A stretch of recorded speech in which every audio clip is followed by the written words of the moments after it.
ಸುರೇಶ್ ಅವರು, ಅನ್ನಸಬ್ ಜೊಲ್ಲೆ, ರಮೇಶ್ ಜಾರಕಿಹೊಳಿ ಎಲ್ಲರೂ ಚರ್ಚೆ ಮಾಡಿ ಸೊ ಈ ವಿಶ್ವಾಸ್ ವೈದ್ಯ ಅವರು DCC ಬ್ಯಾಂಕ್ ಆಯ್ಕೆ ಆಗಬೇಕು. ಅದಕ್ಕೆ ಅಜಿತ್ ದೇಸಾಯಿ ಅವರು ಸಂಪೂರ್ಣ ಸಹಕಾರ ಕೊಡ್ತು ಅನ್ನೋ ಮಾತನ್ನು ನಮಗೆ ಭರವಸೆ ಕೊಟ್ಟರು. ಅದಕ್ಕೆ ಅಕ್ಷಿ ಮಾಮನಿಯವ್ರಿಗೆ ಸೌದತ್ತಿಂದ ಅವಿರೋಧ ಆಯ್ಕೆ ಮಾಡೋದು. ಸೊ ಇಲ್ಲಿದ ವೈದ್ಯವ್ರಿಗೆ ನಾಳೆ DCC ಬ್ಯಾಂಕ್ ಸಮಾಧಾನಲಿ ಶಾಂತಿ ಇಲೆಕ್ಷನ್ ಆಗಬೇಕು. ಮುಂದಿನ ದಿನಮಾನದಲ್ಲಿ ಎರಡೂ ಭಾಗ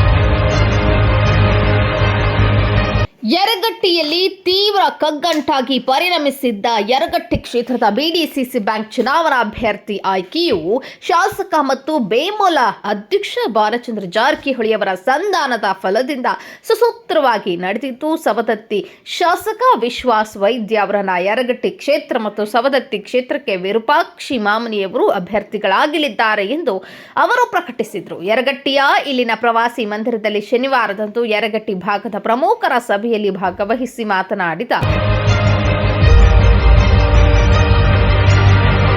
ಬಾಲಚಂದ್ರ ಜಾರಕಿಹೊಳಿ ಅವರು ವೈದ್ಯ ಮತ್ತು ಅಜಿತ್ ದೇಸಾಯಿ ಬಣಗಳ ಮಧ್ಯೆ ನಡೆಯುತ್ತಿದ್ದ ಜಿದ್ದಿನ ಹೋರಾಟಕ್ಕೆ ಬ್ರೇಕ್ ಹಾಕಿದ್ದು, ವಿಶ್ವಾಸ್ ವೈದ್ಯ ಅವರು ನಮ್ಮ ಗುಂಪಿನ ಅಭ್ಯರ್ಥಿಯಾಗಿದ್ದು ಇದಕ್ಕೆ ಅಜಿತ್ ದೇಸಾಯಿ ಅವರು ಸಂಪೂರ್ಣ ಸಹಮತ ಸೂಚಿಸಿದ್ದಾರೆ ಎಂದು ಹೇಳಿದರು. ಪ್ರವಾಸಿ ಮಂದಿರದ ಸಭೆಗೂ ಮುನ್ನ ಶಾಸಕ ಬಾಲಚಂದ್ರ ಜಾರಕಿಹೊಳಿ ಅವರು ಅಜಿತ್ ದೇಸಾಯಿ ಅವರ ನಿವಾಸಕ್ಕೆ ತೆರಳಿ ಸುದೀರ್ಘ ಚರ್ಚೆ ನಡೆಸಿದರು. ದೇಸಾಯಿ ಮತ್ತವರ ಬೆಂಬಲಿಗರ ಸಮಸ್ಯೆಗಳನ್ನು ಆಲಿಸಿದ ಅವರು, ಈಗಾಗಲೇ ನಾವೆಲ್ಲರೂ ಸೇರಿಕೊಂಡು ಸವದತ್ತಿ ಶಾಸಕ ವಿಶ್ವಾಸ್ ಅವರನ್ನ ಅಭ್ಯರ್ಥಿಯನ್ನಾಗಿ ಘೋಷಿಸಿದ್ದು, ಇದಕ್ಕೆ ತಮ್ಮಗಳ ಸಹಮತ ಒಂದೇ ಬಾಕಿ ಇದ್ದು, ಸವದತ್ತಿ ಮತ್ತು ಯರಗಟ್ಟಿ ಕ್ಷೇತ್ರಗಳ ಅಭ್ಯರ್ಥಿಗಳನ್ನು ಅವಿರೋಧವಾಗಿ ಆಯ್ಕೆ ಮಾಡುವ ಗುರಿಯನ್ನ ಇಟ್ಟುಕೊಳ್ಳಲಾಗಿದೆ. ಸವದತ್ತಿ ಕ್ಷೇತ್ರದಿಂದ ವಿರೂಪಾಕ್ಷ ಮಾಮನಿ ಅವರು ನಮ್ಮ ಅಭ್ಯರ್ಥಿ ಎಂದು ಅವರು ಘೋಷಿಸಿದ್ರು. ಯರಗಟ್ಟಿ ಮತ್ತು ಸವದತ್ತಿ ಕ್ಷೇತ್ರಗಳಲ್ಲಿ 2 ಸ್ಥಾನಗಳನ್ನು ಅವಿರೋಧವಾಗಿ ಆಯ್ಕೆ ಮಾಡುವಂತೆಯೂ ಇದೇ ಸಂದರ್ಭದಲ್ಲಿ ಮುಖಂಡರನ್ನ ಕೋರಿದ್ದು, ಸಹಕಾರಿ ತತ್ವದಲ್ಲಿ ನಡೆಯುವ ಈ ಚುನಾವಣೆಯು ಪಕ್ಷಾತೀತವಾಗಿದೆ. ಮುಂದಿನ ದಿನಗಳಲ್ಲಿ ದೇಸಾಯಿ ಅವರಿಗೆ ಯಾವುದೇ ಅನ್ಯಾಯವಾಗದಂತೆ ಅವರನ್ನು ಗೌರವಯುತವಾಗಿ ನಡೆಸಿಕೊಳ್ಳುವುದಾಗಿ ತಿಳಿಸಿದರು. ಸವದತ್ತಿ ಶಾಸಕರಿಂದ ಯಾವ ತೊಂದರೆಗಳು ಆಗದಂತೆ ನೋಡಿಕೊಳ್ಳುವ ಜವಾಬ್ದಾರಿಯನ್ನು ಹೊತ್ತುಕೊಳ್ಳುತ್ತೇನೆ ಎಂದು ಅವರು ದೇಸಾಯಿ ಅವರ ಬೆಂಬಲಿಗರಿಗೆ ವಾಗ್ದಾನ ಮಾಡಿದರು. ನಂತರ ಪ್ರವಾಸಿ ಮಂದಿರದಲ್ಲಿ ಪ್ರಮುಖರ ಸಭೆಯಲ್ಲಿ ಮಾತನಾಡಿದ ಬಾಲಚಂದ್ರ ಜಾರಕಿಹೊಳಿಯವರು, ಅಕ್ಟೋಬರ್ ತಿಂಗಳಿಗಳಲ್ಲಿ ಜರುಗುವಂತಹ BDCC ಬ್ಯಾಂಕ್ ಚುನಾವಣೆಯಲ್ಲಿ ಜಿಲ್ಲಾ ಉಸ್ತುವಾರಿ ಸಚಿವರ ನೇತೃತ್ವದಲ್ಲಿ ಪಕ್ಷಾತೀತವಾಗಿ ಚುನಾವಣೆಯನ್ನು ಎದುರಿಸುತ್ತಿದ್ದೇವೆ. 16 ಸ್ಥಾನಗಳಲ್ಲಿ ನಾವು 12 ಸ್ಥಾನಗಳನ್ನು ಗೆಲ್ಲುತ್ತೇವೆ. ಕೆಲವು ಕಡೆಗಳಲ್ಲಿ ಮಾತ್ರ ಚುನಾವಣೆ ನಡೆಸಬಹುದು. ಉಳಿದೆಡೆ ಅವಿರೋಧ ಆಯ್ಕೆಗೆ ಒತ್ತು ಕೊಟ್ಟಿದ್ದು, ಸಮಸ್ಯೆಗಳಿದ್ದ ಕಡೆಗಳಲ್ಲಿ ಚರ್ಚಿಸಿ ಒತ್ತಡದ ಅಭ್ಯರ್ಥಿಗಳನ್ನು ಹಾಕುತ್ತಿದ್ದೇವೆ. ಬಹುತೇಕವಾಗಿ ಜಿಲ್ಲೆಯ ಎಲ್ಲ ಪಕ್ಷಗಳ ಮುಖಂಡರು ನಮಗೆ ಬೆಂಬಲವನ್ನು ನೀಡುತ್ತಿದ್ದಾರೆ. ಸತೀಶ್ ಜಾರಕಿಹೊಳಿ, ಡಾಕ್ಟರ್ ಪ್ರಭಾಕರ್ ಕೋರೆ, ರಮೇಶ್ ಜಾರಕಿಹೊಳಿ ಮತ್ತು ಅಣ್ಣಾ ಸಾಹೇಬ್ ಜೊಲ್ಲೆ ಅವರು BDCC ಬ್ಯಾಂಕಿನ ಚುನಾವಣೆಯ ನೇತೃತ್ವವನ್ನು ವಹಿಸಿಕೊಂಡಿದ್ದಾರೆ ಎಂದು ಹೇಳಿದರು. ನಮ್ಮದೇ ಗುಂಪು ಬ್ಯಾಂಕಿನ ಅಧಿಕಾರದ ಚುಕ್ಕಾಣಿ ಹಿಡಿಯಲಿದ್ದು, ಈಗಿರುವ 6,500 ಕೋಟಿ ರೂಪಾಯಿ ಠೇವಣಿ ಮೊತ್ತವನ್ನು 10,000 ಕೋಟಿ ರೂಪಾಯಿಗಳಿಗೆ ಮಾಡುತ್ತೇವೆ. 3,800 ಕೋಟಿ ರೂಪಾಯಿ ಶೂನ್ಯ ಬಡ್ಡಿ ದರದಲ್ಲಿ ಸಾಲ ವಿತರಿಸಿದ್ದು, ಮುಂದಿನ ದಿನಗಳಲ್ಲಿ ರೈತರಿಗೆ ಅನುಕೂಲವಾಗುವಂತೆ ಅತಿ ಹೆಚ್ಚಿನ ಪ್ರಮಾಣದಲ್ಲಿ ರೈತರಿಗೆ ಶೂನ್ಯ ಬಡ್ಡಿ ದರದಲ್ಲಿ ಸಾಲವನ್ನು ವಿತರಿಸಿ ಮಾದರಿಯ ಬ್ಯಾಂಕ್ ಎಂಬುವಂತೆ ಮಾಡಿ ತೋರಿಸುತ್ತೇವೆ. ರೈತರ ಆರ್ಥಿಕ ಸುಧಾರಣೆಗಾಗಿ ಹಲವಾರು ಹೊಸ ಕಾರ್ಯಗಳನ್ನು ರೂಪಿಸುತ್ತೇವೆ ಎಂದು ಹೇಳಿದರು. ದೇಸಾಯಿಗೆ ಬೇಮೂಲ್ ನಿರ್ದೇಶಕ ಸ್ಥಾನ.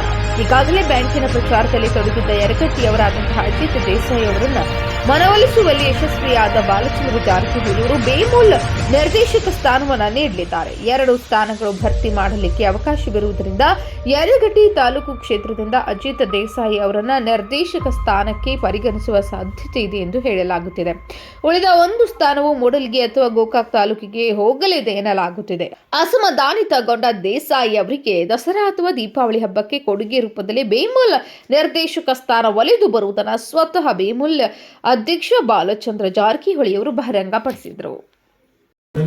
2 ಭಾಗದ ರೈತರಿಗೆ ಈ ಬ್ಯಾಂಕಿನ ಆಡಳಿತ ಮಂಡಳಿ ಸದಸ್ಯರು ಇಲೆಕ್ಟ್ ಆಗಿ ಹೋದ ನಂತರ ಬ್ಯಾಂಕ್ ಮುಖಾಂತರ ಹಿಂದೇನೆಲ್ಲ ನಮ್ಮ ಹಿಂದಿನ ದಿವಂಗತ ಆನಂದ್ ಮಾಮನಿಯವರು ಕೆಲಸ ಮಾಡಿದ್ರು, ಅವ್ರಿಗೆ ಹೆಚ್ಚು ಕೆಲಸ ಇವರೆಲ್ಲ ಇಬ್ಬರು ನಿರ್ದೇಶಕ ಮಾಡಿ ರೈತರಿಗೆ ಒಳ್ಳೆ ಕೆಲಸ ಮಾಡಬೇಕಂತ ನಮ್ಗೆ ಇಷ್ಟ ಇದೆ. ಇದನ್ನೆಲ್ಲ ಗಮನದಲ್ಲಿ ಇಟ್ಕೊಂಡು ಅವಿರೋಧ ಆಯ್ಕೆ ಮಾಡ್ತಾ ಇದ್ವಿ. ಮತ್ತು ಸವದತ್ತಿ ಯರಗಟ್ಟಿ ತಾಲೂಕಿನ ಎಲ್ಲ ಪಕ್ಷದ ಮುಖಂಡರು, ಎಲ್ಲ ಪಾರ್ಟಿ ಪಕ್ಷದ ಮುಖಂಡರು ತಮ್ಮ ಮಾಧ್ಯಮ ಸ್ನೇಹಿತರ ಮುಖಾಂತರ ವಿನಂತಿ ಮಾಡ್ಕೊತೀನಿ, ಈ ಥರ ನಾವೊಂದು ನಿರ್ಣಯ ತಗೋತಾ ಇದ್ದೀವಿ, ಅದಕ್ಕೆಲ್ಲ ಸಂಪೂರ್ಣ ಎಲ್ಲರೂ ಸಹಕಾರ ಕೊಡಬೇಕಂತ ಹೇಳಿ ತಮ್ಮ ಮುಖಾಂತರ ವಿನಂತಿ ಮಾಡಿಕೊಂಡು 2 ಅಂದರೆ ಸವದತ್ತಿ ಯರಗಟ್ಟಿ ಅವಿರೋಧ ಆಯ್ಕೆ ಆಗಿತ್ತು ಅಂತಂದ್ರೆ ಬ್ಯಾಂಕಿಗೂ ಒಳ್ಳೇದಾಗ್ತೈತಿ, ತಾಲೂಕಿಗೂ ಒಳ್ಳೇದಾಗ್ತೈತಿ ಅಂತ ಇದೆಲ್ಲ. ಯಾಕಂದ್ರೆ ಈ 2 ಸೀಟ್ ಗಮನಿಸಿರೋದು ನಾ ಈಗಾಗಲೇ ಮಾಧ್ಯಮದ ಮುಖಾಂತರ ಸಾಕಷ್ಟು ಹೇಳಿದ್ದೀನಿ. ನಾವೆಲ್ಲರೂ ಜನರ ಆಶೀರ್ವಾದದಿಂದ ದೇವರ ಆಶೀರ್ವಾದ ಈ ಸಲ 16ರಲ್ಲಿ 12 ಸೀಟ್ ನಾವು ಗೆಲ್ತೀವಿ ಮತ್ತು 12 ಸೀಟ್ ಗೆದ್ದ ನಂತರ ನಾವು ಖಂಡಿತವಾಗಿ ಅಧ್ಯಕ್ಷ ಉಪಾಧ್ಯಕ್ಷ ನಮ್ದ ಗುಂಪಿನವ್ರು ಮಾಡ್ಕೋತೀವಿ. ಅದರಿಂದ ಮುಂದಿನ ದಿನಮಾನದಲ್ಲಿ ಈಗ 6,500 ಕೋಟಿ ಬ್ಯಾಂಕ್ ಇರೋದನ್ನ ಎಲ್ಲರೂ, ಯಾಕಂದ್ರೆ ನೀವು ಗೊತ್ತಿದ್ದಂಗೆ ಸುಮಾರು 100 ವರ್ಷ ನಮ್ಮ ಬ್ಯಾಂಕ್ ಐತಿ, ಶತಮಾನೋತ್ಸವ ಆಚರಣೆ ಸಂದರ್ಭದಲ್ಲಿ ನಾವು ಅದು ರೀ. ಈಗ ನಾವು ಎಲ್ಲ ಕೂಡಿ 6,500 ಕೋಟಿ ಅಂದರೆ ಡಿಪಾಸಿಟ್ ತೆಗೆದ್ರಿ. ಸಾಲ 3,400 ಕೋಟಿ 0% ಕೊಟ್ಟಿದ್ವಿ. ಮುಂದಿನ ದಿನಮಾನದಲ್ಲಿ ಇದೇ ಬ್ಯಾಂಕು 10,000 ಕೋಟಿಗೆ 5 ವರ್ಷ ಡಿಪಾಸಿಟ್ ಹೋಗ್ಬೇಕು. ರೈತರಿಗೆ ಇನ್ನೂ ಹೆಚ್ಚಿನ ಸಾಲ ಬರೋಕ್ಕೆ, ಯಾಕಂದ್ರೆ 0% ಸಾಲ ರೈತರಿಗೆ ಭಾಳ ಅನುಕೂಲ ಆಗ್ತೈತಿ. ಇಂಥ ಒಳ್ಳೆ ಸ್ಕೀಮ್ ಎಲ್ಲ ಮುಂದಿಟ್ಕೊಂಡು ಎಷ್ಟು ಸಾಧ್ಯ ಆಗ್ತದೆ ಬೆಳಗಾವಿ ಜಿಲ್ಲೆಯಲ್ಲಿ ಎಲ್ಲ ಸೀಟ್ ನಾವು ವಿರೋಧ ಆಯ್ಕೆ ಮಾಡೋಕ್ಕೆ ಪ್ರಯತ್ನ ಮಾಡ್ತೀವಿ. ಅನಿವಾರ್ಯ ಬಂದಲ್ಲಿ ಚುನಾವಣೆ ಮಾಡ್ತೀವಿ. ಇದಕ್ಕೆಲ್ಲ ಇದು